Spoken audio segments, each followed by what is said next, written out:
तो दोस्तों आप सबको तो मालूम होगा कि हमारी आरबीआई जो कि रिजर्व बैंक ऑफ इंडिया है वो नोट्स छापती है। पर और अगर कोई देश मतलब कर्ज में डूब रहा है तो उसकी सरकार ज़्यादा नोट्स क्यों नहीं छापती और जो लोग गरीब है उन सबको अमीर क्यों नहीं बनाती। बहुत ही इंटरेस्टिंग क्वेश्चन है ये, पर कुछ लोगों को ये फ़नी लग रहा होगा, पर अकॉर्डिंग टू इंटरनेट ब्राउजिंग ये जाना माना क्वेश्चन है। मतलब कि बहुत बड़े स्तर पर लोग इसका ये क्वेश्चन ब्राउज करते हैं। तो इससे तो सारी समस्या दूर हो सकती है, जैसे कि पॉवर्टी और जो भी लोग बहुत गरीब है उनकी समस्या हल हो सकती है, क्योंकि ज़्यादा नोट्स प्रिंट करेंगे तो उनके पास भी पैसा आएगा। तो सरकार ये सब क्यों नहीं करती? पर्टिकुलरली ऐसे बोला जाए तो इसका आंसर ये है कि जितने ज़्यादा नोट्स आप प्रिंट करोगे उतनी ज़्यादा उस पैसे की वैल्यू गिर जाएगी। मतलब उसकी पैसे की वैल्यू को तो जैसे कागज़ के जैसे रह जाएगी। सारा जग उस पैसे को मानता है और बिलीव रखता है, इसलिए उस पैसे को माना जाता है और हम डिफरेंट पर्पजेस के लिए यूज़ करते हैं। तो सरकार सबको पैसे देके अमीर क्यों नहीं बनाता? इसका आंसर है कि पैसे की क्वांटिटी तो बढ़ जाएगी पर उसकी वैल्यू कोई नहीं रहेगी। मतलब कि अगर समझो सबको 1-1 करोड़ रुपए दे गए और तो अमीर कौन हुआ? मतलब कि जिसके पास 100 या 1000 करोड़ होंगे वो अमीर हुआ। अब एक एग्जांपल देखो, अगर फेरारी की गाड़ी है उसका प्राइस अभी 1 करोड़ होगा, तो अगर सबको 1-1 करोड़ दिया जाए तो सभी वो गाड़ी खरीद लेंगे। तो इसके लिए उसकी प्राइस भी बढ़ जाएगी, मतलब 100 या 1000 करोड़ उसकी प्राइस बन जाएगी, जिसके लिए अमीर लोग ही उसे खरीद पाएंगे। तो ये थी, इसके लिए सरकार पैसे प्रिंट नहीं करती, क्योंकि पैसे की वैल्यू कम पड़ जाएगी, क्वांटिटी तो बढ़ जाएगी पर उसकी क्वालिटी जो है मतलब कि 1000 रुपये के बराबर हो जाएगा। तो इसके लिए सरकार ज़्यादा पैसे प्रिंट नहीं करती, क्योंकि उसकी वैल्यू तो सिर्फ एक कागज़ जैसी हो जाएगी। ऐसे रियल टाइम एग्जांपल्स भी बहुत से मौजूद है, जैसे कि 2008 में जिम्बाब्वे ने एक ऐसा डिसीजन लिया कि पैसे प्रिंट करते जाओ। मतलब दिन रात प्रिंटिंग मशीन चलती रही और बहुत से रेट्स बढ़ गए, मतलब बहुत से पैसे छपने चालू हो गए और उनका ये मानना था कि हम सबको अमीर बनाएंगे।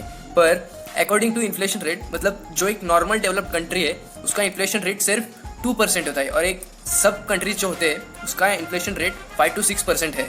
पर जब ये जिम्बाब्वे ने कांड किया तब उनका इन्फ्लेशन रेट 89.7% नहीं, 89.7 बिलियन % नहीं, 89.7 क्वाड्रिलियन % नहीं, बल्कि 89.7 सेक्सटिलियन % बढ़ चुका था।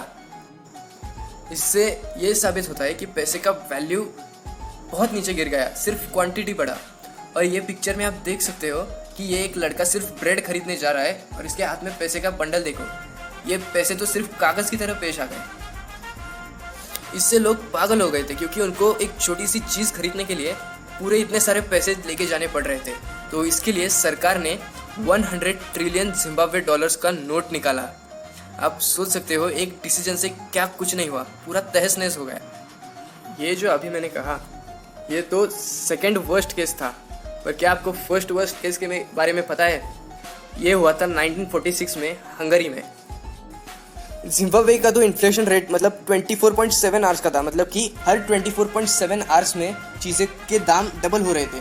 पर हंगरी में वो इन्फ्लेशन रेट का समय जो था वो 14.6 था, मतलब कि हर 14 घंटों में चीज़ों के दाम डबल होते जा रहे थे। जबकि इंडिया में अभी की परिस्थिति के अनुसार मतलब 2000 में अगर आपने किसी भी बाइक या फिर कोई भी चीज़ खरीदी तो 23 साल के बाद इन्फ्लेशन रेट डबल होता है।